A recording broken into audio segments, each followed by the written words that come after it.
Hey kid. You will hear a conversation between an international student and the accommodation department. You have 30 seconds to look at questions 1 to 3.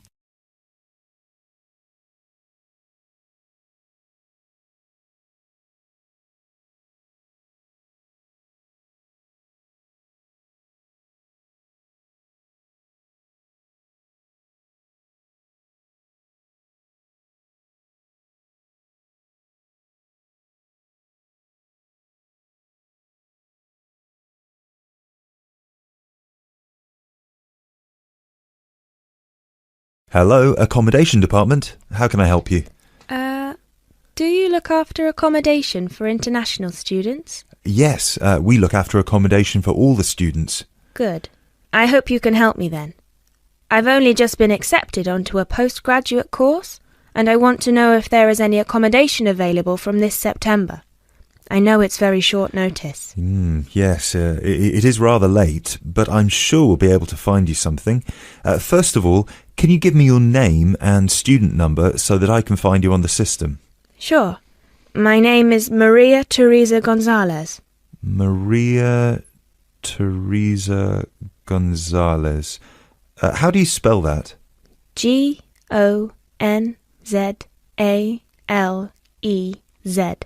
Thank you. Got it. And your student number, please? SHU 300715PG. SHU 300715PG. Ah, here you are. Department of Modern Languages. Yes, that's me.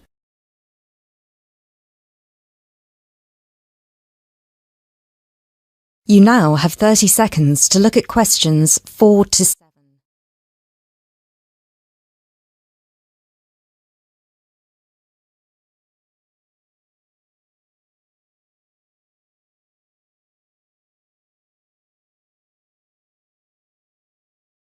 Okay, now there are several options for postgraduate students. Firstly, there is the Trigon. This is a new block near to the station and not far from the main campus. Accommodation is what we call cluster accommodation. What does that mean? There's a small group of rooms, usually 6, each with its own bathroom clustered around a lounge kitchen area which is shared. Oh, I see. That sounds good. They are very popular. The price for these is £99 per week, and we do have some availability left. However, for postgraduate students, there are other options. And what are they? There's another apartment block called The Cube, located near the west gate of the campus. Accommodation there is in 1 or 2 bedroom self-contained flats. So, the Cube is self-contained? How does that work? Well, basically, they're just like ordinary apartments. Each apartment has 1 or 2 study bedrooms with ensuite bathroom, a lounge and a kitchen. And what is the price of those? For the 1 bedroom, it is £180 per week, and for the 2 bedroom, it is £110 per week for each person. And can I choose who I share with? If you have a friend and you would like to share with them, of course, we can reserve a 2-bedroom apartment for you both. Otherwise, you just have to share with whoever else is there. Obviously, it will be another woman. I will have to think about this. Do I have to make a decision now? No, but we don't have much accommodation left, so I can't guarantee that there will still be availability if you leave it too long. Yes, that's fair. I have a friend in the management department who might like to share. I will speak with her and get back to you this afternoon. Okay, fine. Do let us know as soon as you can. I will do. Thanks for all your help. My pleasure. Bye. Bye.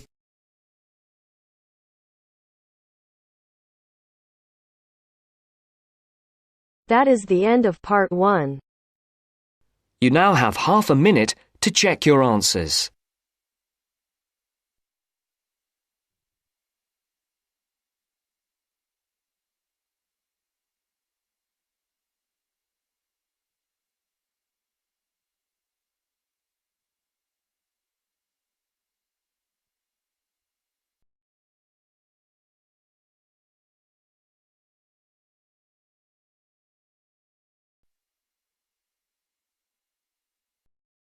Now turns to Part 2.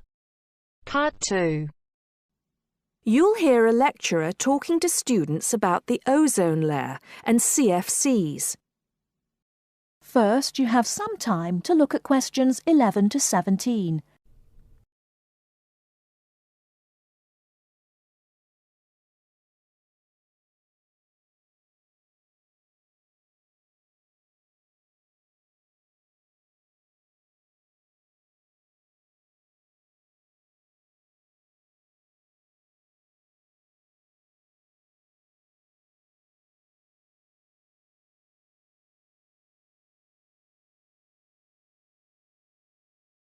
Now, listen carefully and answer questions 11 to 17. Today, it is well known that CFCs, or chlorofluorocarbons, can do immense damage to the ozone layer, which protects the Earth from harmful radiation from the Sun. However, it was as recently as the mid-1970s when the connection between CFCs and ozone layer destruction was first established. The story starts back in 1957, when James Lovelock invented the electron capture detector. This is a machine that can detect very small amounts of a chemical compound in the atmosphere. Indeed, using the machine, it was Lovelock who was the first person to detect the widespread presence of CFCs in the Earth's atmosphere. In 1973, Lovelock, on a research trip which he'd funded himself, measured the amount of CFCs in the atmosphere in the Arctic and in Antarctica, but unfortunately came to the wrong conclusion that CFCs are not harmful to the environment. Following on from this work, though, in 1974, Sherry Rowland and Mario Molina published the very first scientific paper on the connection between CFCs and ozone depletion. This quickly prompted the world's first ban on the use of CFCs, which was enacted in 1975 by the US state of Oregon. Further bans followed. In 1978, the United States and several European countries banned the use of CFCs in spray cans. CFCs were still allowed to be used, though, for refrigeration and in solvents. It was in the mid-1980s that scientists in Antarctica observed a huge depletion in the ozone layer above them, often called the hole in the ozone layer. This led, in 1987, to the signing of the Montreal Protocol, which called for further reductions in the production and use of CFCs, and then, 2 years later, to a European Union agreement to ban the production of all CFCs by the end of the century. Before you hear the rest of the talk, you have some time to look at questions 18 to 20.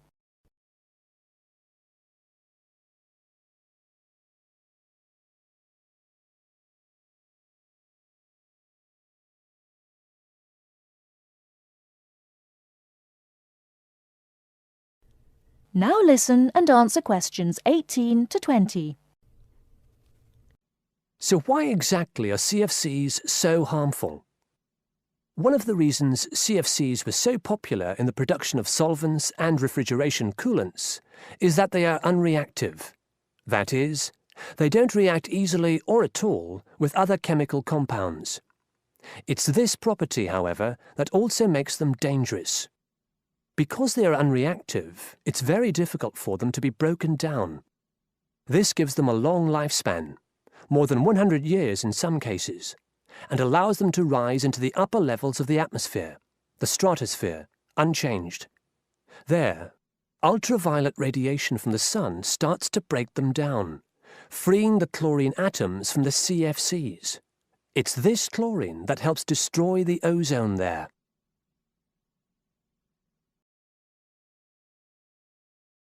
That is the end of Part 2.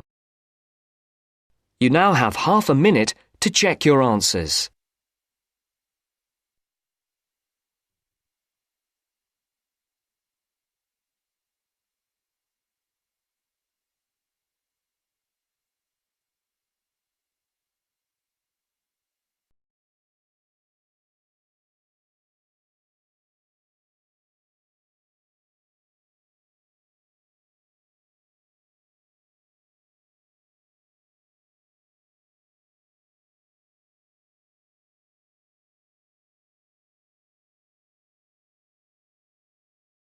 Now turns to part 3.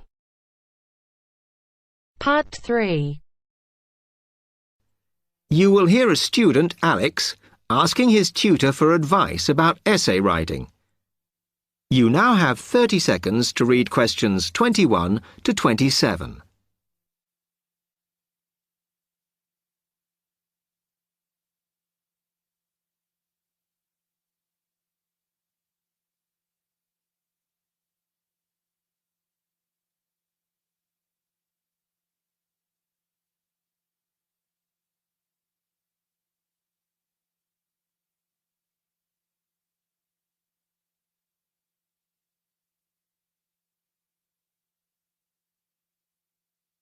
Hi, Alex. Come in.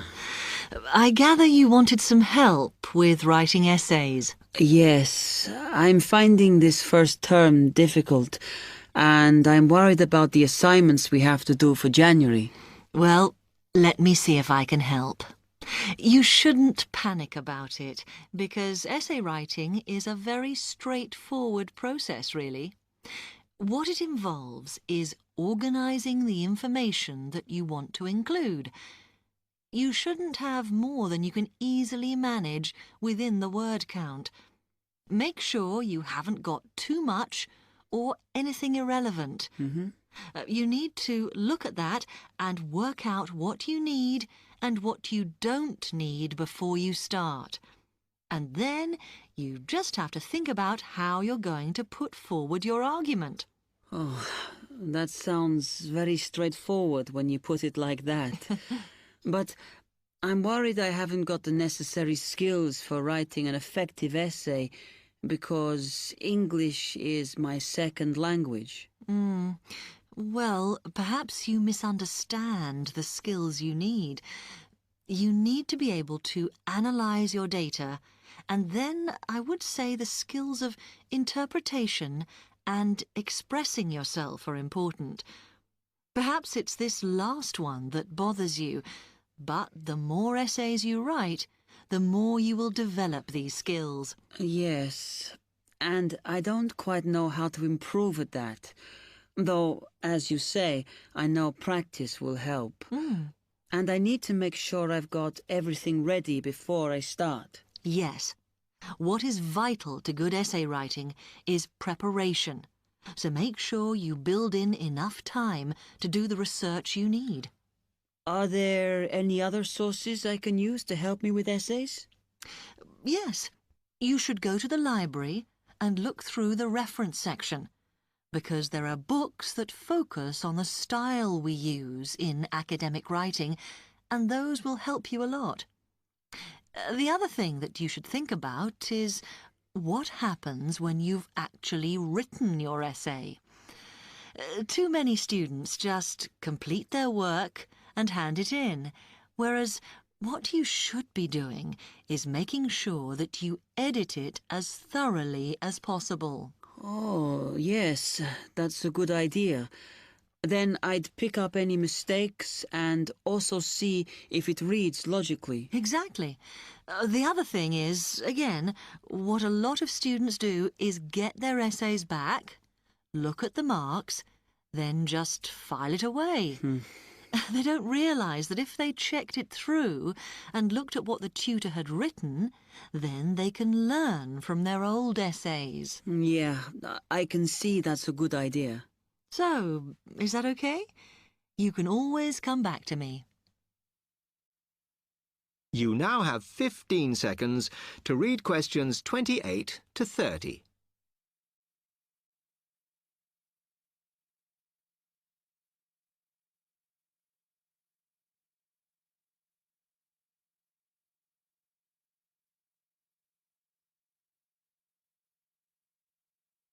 Actually, there were a couple of other things I wanted to ask you about essay writing.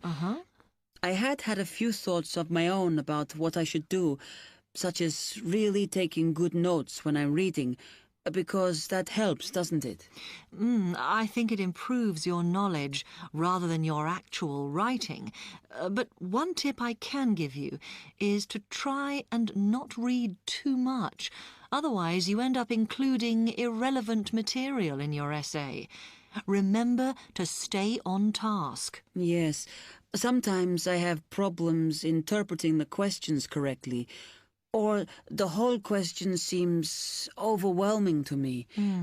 What I try to do is highlight the key parts and divide it into smaller chunks so I can manage it. Well, you might find it useful to break it down even further by making sure you understand all the words perfectly before you start. Things like assess or comment and such like. Yes, I see.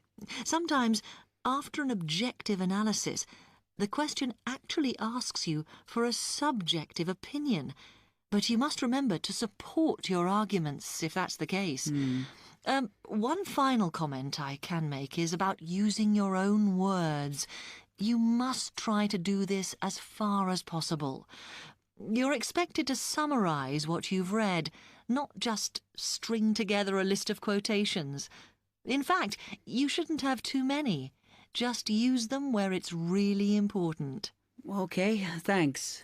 Do you read other students' essays when you've finished? No. Why? Is that a good idea? Well, you can confuse each other, so I'd advise against it. But it's up to you. Okay. Thanks very much for your time.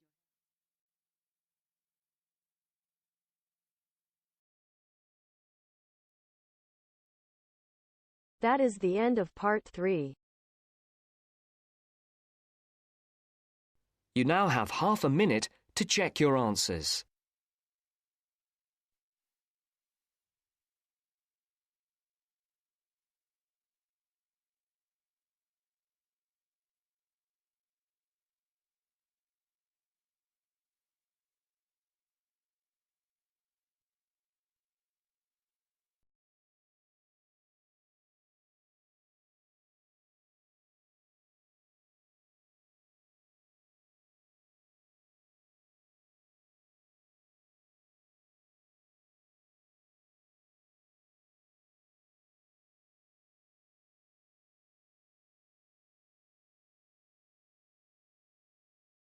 Now listen carefully and answer questions 31 to 40. Cheese is one of those foods that we tend to take for granted as always having been with us. And it's odd to think that someone somewhere must have discovered the process to make cheeses. That takes place today. In the studio to tell us all about it is Monica Maxwell.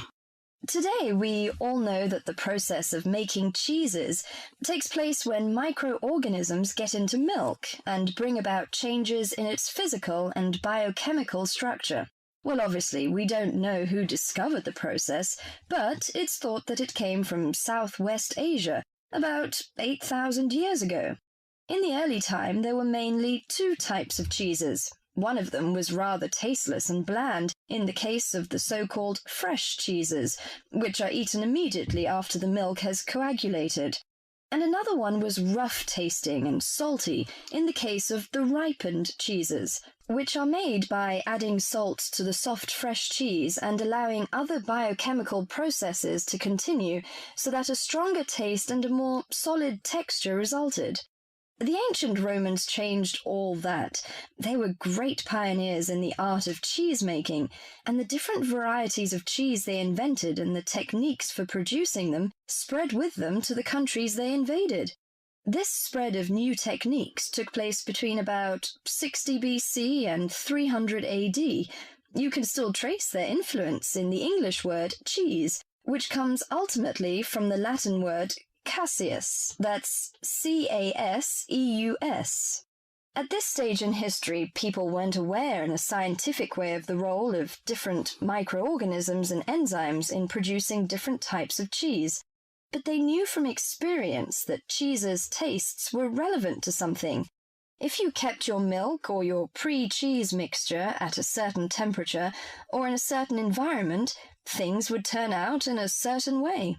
In the 19th century, with the increasing knowledge about microorganism, there came the next great step forward in cheese-making. Once it was known exactly which microorganism was involved in the different stages of producing a cheese, and how the presence of different microorganisms affected the taste, it was possible to introduce them deliberately and to industrialize the process. Nowadays, cheese is made on a large scale in factories, although the small producer working from his dairy farm continued to exist and still exists today. Cheesemaking moved very much into the world of technology and industrial processes, although because the aim is still to produce something that people like to eat, there's still an important role for human judgment. People still go round tasting the young cheese at different stages to see how it's getting on, and may add a bit of this or that to improve the final taste.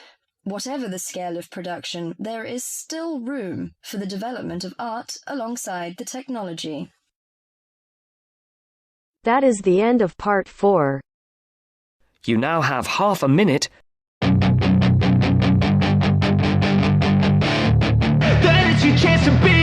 Hey kid, don't ever let them get inside your head. They'll tell you what to do in life instead of everything you know that you could get. Don't let them guide your life towards regret. I'll fight for what I love with every breath. My past is filled with things I won't. Everyone, welcome to our channel. Today in this video I'll discuss with you writing task 1, and the question for today is: the pie charts below show the comparison of exports in Great Britain over 5 years. So we can see that the export of firstly is machinery, vehicles, pharmaceuticals, plastics and organic chemicals in 2010 and 2015. So the blue one is representing the machinery, red one is representing the vehicle, yellow one is representing pharmaceuticals, plastic, and the which is not shaded is representing on organic chemical. So we can see like in both the year machinery was highly exported, 29%, 30%. Then after that vehicles were exported highly, 28 and 29%. Then we can see that pharmaceuticals, the export of pharmaceuticals decreased over the time by 10% or 9% approximately, and plastic, the export of plastic increased over the time, and organic chemicals also increased. So let's see how we can write this now. Overall, what we can see that every item, the export of every item increased, just one we can see here, pharmaceuticals decreased. So the rendered pie chart depicts the proportion of commodities supplied from the United Kingdom from 2010 to 2015. Okay, so this is just the introduction. Overall, machinery and vehicles were the most desired items out of all the categories. On the other hand, plastic and organic chemicals were transported in minor quantities over the 5 years. So we can see like machinery and vehicles were transported or exported in a greater number, 30% each, if we just go for an approximation, and the least items which were transported, organic chemicals and plastic. Explicitly, in 2010, the top two products, machinery and vehicles, accounted for nearly the same percentage, just over 30%. Sorry, just under 30%. So it was under 30%. We can see both are, we can say like they are same, nearly same. However, most notably, even after 5 years, both increased by 1%, with machinery elevating to 30% and vehicles rising to 29% respectively. So it directly says that machinery exported in the year 2010 was 29%, and the vehicles exported in the year 2010 were 28%, because here we are clearly writing that both increased by 1%, with machinery elevating to 30% and vehicles rising to 29% respectively. Similarly, there was a gradual surge in plastics and organic compounds over the 5 years. In 2010, it was 9% and 7% correspondingly, and by 2015, it had risen to 13% and 10% respectively. So, if we talk about plastics and organic compounds, so it increased from 9 to 13% and 7 to 10% respectively. However, just one figure, pharmaceuticals had seen a substantial drop over the time. The percentage of medicines exported at the beginning was 27%, and by the end it had moderately decreased to 18%. So we can see here it was 27% the medicines were exported in the year 2010, but in 2005 it reached to 18% after a substantial drop. So this was for today. If you like the video, do hit the like button and subscribe to our channel. I'll meet you in the next video. Till then, bye bye and take care.